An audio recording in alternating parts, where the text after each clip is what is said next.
प्यारे बच्चों, हम सीजी बोर्ड कक्षा 10वीं गणित का अध्याय 15 है ना, शंकु से आधारित क्वेश्चन हम अध्ययन कर रहे हैं। बहुत ही इंपॉर्टेंट प्रश्न है ना, 4 नंबर के लिए प्राय एग्जाम में पूछे जाते हैं। तो ध्यान देंगे, प्रश्न को पढ़िए। मिट्टी का एक शंकु है ना। शंकु इस तरह से होता है, इसे हम रफ कार्य में बना रहे हैं।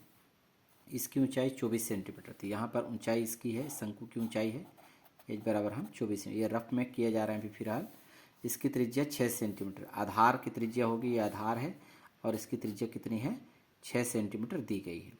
जो कि बच्चा खेलते हुए उसे गोले में परिवर्तित कर देता है। यानी कि ये मिट्टी का शंकु होता है, बच्चा खेलते खेलते इसको गोला बना देता है।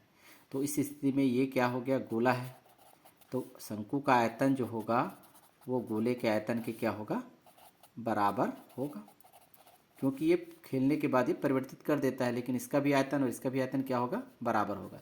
ये पहले शंकु था और ये क्या है, गोला में परिवर्तित हो गया। तो कहता है कि गोले की त्रिज्या ज्ञात कीजिए। तो गोले की त्रिज्या को मान लेते हैं हम कैपिटल आर। तो इसे हम लिखेंगे इस तरह से, ध्यान देंगे आप। चलिए, क्या क्या दिया गया है उसे देखेंगे। यहाँ पर लिखा जाएगा, दिया गया है ना, शंकु की ऊंचाई को हम शंकु की ऊंचाई को h मान लेते हैं 24 सेंटीमीटर, और उसकी त्रिज्या कितनी दी गई है शंकु की, 6 सेंटीमीटर। क्योंकि वह गोले में परिवर्तित कर देता है तो गोले की है ना, आपको गोले की त्रिज्या ज्ञात करनी है। तो मान लेते हैं कि गोले की त्रिज्या कैपिटल आर मानना है ना। इसको आपको ज्ञात करना है, क्योंकि शंकु में भी त्रिज्या है तो इसलिए स्मॉल आर माना गया है। तो इसलिए मिसिंग ना हो, इसलिए अलग अलग मानना है, आपको ध्यान रखना है। तो चलिए देखते हैं दोनों स्थिति में क्या होगी। दोनों का आयतन क्या होगा, बराबर होगा। शंकु का आयतन और गोले का आयतन परिवर्तित कर देने के बाद, तो इसलिए लिख सकते हैं यहाँ पर है ना, शंकु का गोले है ना, गोला में परिवर्तन होने से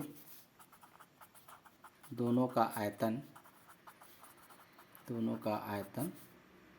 बराबर होगा या समान होगा, ये लिखेंगे है ना। तो गोले का आयतन किसके बराबर होगा, शंकु के आयतन। जिसका मान ज्ञात करना उसे हम पहले लिख लेते हैं। अतः गोले का आयतन किसके बराबर होगा, शंकु के आयतन के बराबर होगा, शंकु के आयतन। तो हम देख लेते हैं, गोले का आयतन का सूत्र क्या होता है, 4/3 पाई। इसके लिए हम त्रिज्या माने हैं, गोले की त्रिज्या कितनी है, आर। यहाँ पर है आर त्रिघात बराबर शंकु का आयतन होता है 1/3 पाई है ना, आर स्क्वायर एच। यहाँ पर आप देखेंगे क्या कट सकता है, नीचे में 3 है, ऊपर पाई है, ऊपर पाई कट गया।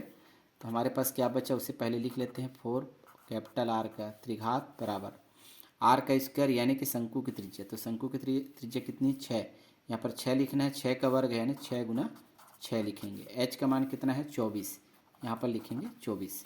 आगे हम प्रोसेस करेंगे, आर का मान ज्ञात करना है, लिखा है गोले की त्रिज्या ज्ञात करनी है। तो इसके लिए हमें 4 का पक्षांतर करना पड़ेगा। तो 4 नीचे चला जाएगा, 6 गुना 6 गुना 24 है, बटा यहाँ पर लिखेंगे 4। 4 से 24 कट जाएगा, 4 एकम 4, 4 छक्के 24। तो क्या बचेगा, आर त्रिघात बराबर 6 गुना 6 गुना 6। इसे हम आर त्रिघात है तो यहाँ पर 6 6 6 6 का गुना कितने बार हुआ है, 3 बार। तो घातांक रूप में लिख सकते हैं 6 की घात 3। इस तरह से घातांक नियम से ये दोनों घात कट जाएंगे तो आर बराबर क्या बचेगा, 6 सेंटीमीटर में दी गई है तो सेंटीमीटर लिखेंगे। तो अतः लिख सकते हैं, अतः कि गोले की त्रिज्या 6 सेंटीमीटर होगी, 6 सेंटीमीटर होगी। ये आपका आंसर होगा। यदि आप कमेंट करते हैं कि किस विषय पर या किस प्रश्न पर हमें क्वेश्चन का आंसर बनाना है, तो हम आपको अनिवार्य रूप से उस क्वेश्चन का आंसर भेजेंगे यूट्यूब में।